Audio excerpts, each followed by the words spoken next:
Please rise. The court is now in session. The Honorable Judge Feliciano Balmonte proceeding.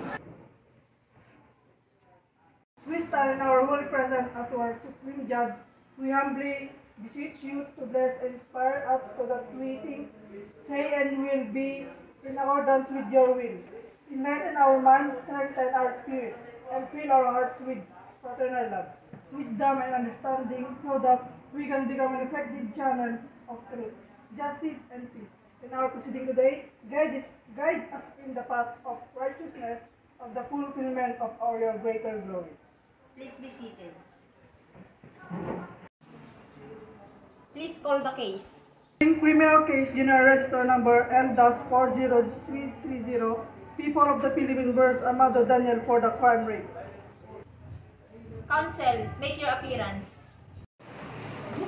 Your Honor, I am Attorney Kabakungan, and I representing the people of the Philippines in this case. Your Honor, my name is Attorney Pabro, and I am representing the accused in this case. Is the prosecution ready? Yes, Your Honor. Does the prosecution wish to call the victim? Yes, Your Honor. May I call on Miss Margarita Paleng?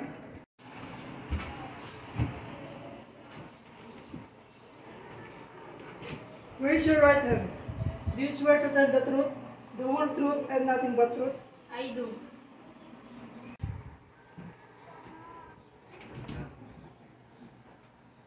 Please state your name, age, and other personal circumstances. I am Margarita Paleng, 13 years old, and a first year high school student. And I'm from Balangabang, Tublay Mountain Province. Please tell us what happened on September 20, 1965 at 3 o'clock in the afternoon. I just arrived in the city from Tublay, Indang, Wabas. Dahil sa malakas ng ulan, napagdesisyonan ko mag-stay muna sa loob ng bus dahil malayo yung naghintuan ng bus sa mismong station. Pagkatapos ng 3 minuto, doon na po pumasok yung isang lalaki na nangmolestya sa akin. Paano kanya minolestya? By inquiring my name and getting hold my bag, sir. Okay, Ms. Paleng. Please continue your testimony. Ayun na po yun. Humingi po ako ng tulong sa bus driver at konduktor. Pero hindi nila ako pinansin. Dahil natatakot rin sila. Despite the rain, lumabas po ako ng bus at sumakay ako sa jeep. Tapos, sumunod rin po sa akin yung lalaki. Paalis na yung jeep, akala ko hindi na siya susunod. Pero nagulat na lang ako na sumakay siya at tumabi pa siya sa akin. Nung nakarating na ako sa boarding ko, pumasok na ako sa kwarto ko. Biglang pumasok din yung lalaki. Tapos, tinutukan niya ako ng kutsilyo.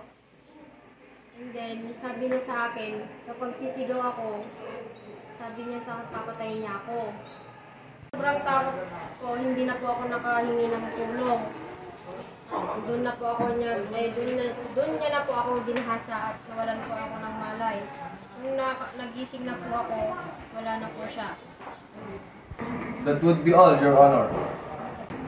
Counsel, do you want to cross-examine the victim? Yes, Your Honor. You may proceed. Sabi mo, minolestya ka. Bakit hindi ka humingi ng tulong sa kanila? Sa bus driver? O ba hindi sa jeep? Sa boarding house nyo? Hindi na po ako nakahingi ng tulong dahil ang akala ko hindi na po siya susunod sa akin sa boarding ko. Did you suspect him? No, Your Honor. Hindi ka man lumandang ba ng laban nung ginawa sa kanya? Kasi makikita sa medical findings na there's no signs of extragenital injuries naman, di ba? No blood stains in your dress and underwears.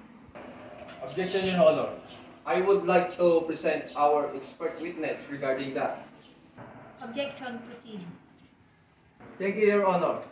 For this prosecution, I would like to present our expert witness, Dr. Perfecto Mico, the one who examined the victim.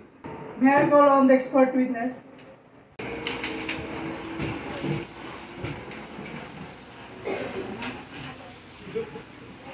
Raise your right hand. Do you swear to tell the truth, the whole truth, and nothing but the truth?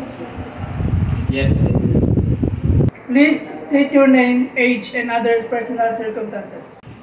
I am Perfecto Mico, 33 years old, a doctor from Baguio General Hospital.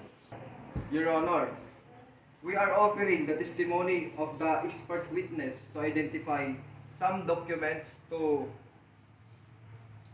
this case and testify on such matters as may be relevant, Your Honor. With the permission of the Honorable Court, may we proceed, Your Honor? Yes, you may proceed. Sir, maaari mo po bang sabihin sa amin kung ano ang resulta ng naging physical examination ni Miss Margaret Paleng? First, hymen circular stellate tape with healing laceration at 6, 8, 9, and 11 o'clock position in the base of the clock. Contusions at the base of the hymen at 3 and 9 o'clock regions. Vaginal orifice tight and hardly admits 2 fingers. Vaginal wall tight and vaginal folds are prominent.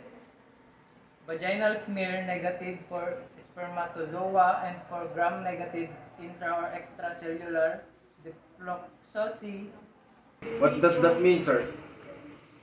Your Honor, that there was a defloration and it was recent. So, ang ibig mo po bang sabihin, sir, ay birnin si Miss Margarita Paleng bago mangyari ang insidente? Yes, Your Honor.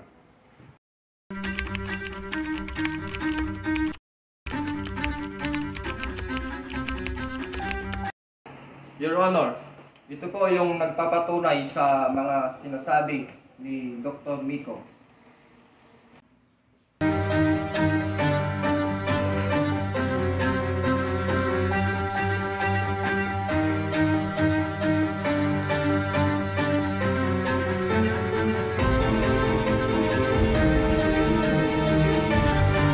Evidence considered, we find the guilt of the accused Amado Daniel has been proven guilty beyond reasonable doubt and he should currently suffer the penalty for the crime herein charged which took effect on June 20, 1964. Amended Article 335 of the Revised Penal Code providing that the crime of the rape shall be punished by the reclusion perpetua. And he will pay 12,000 for the moral damage and caused to Margarita Paleng.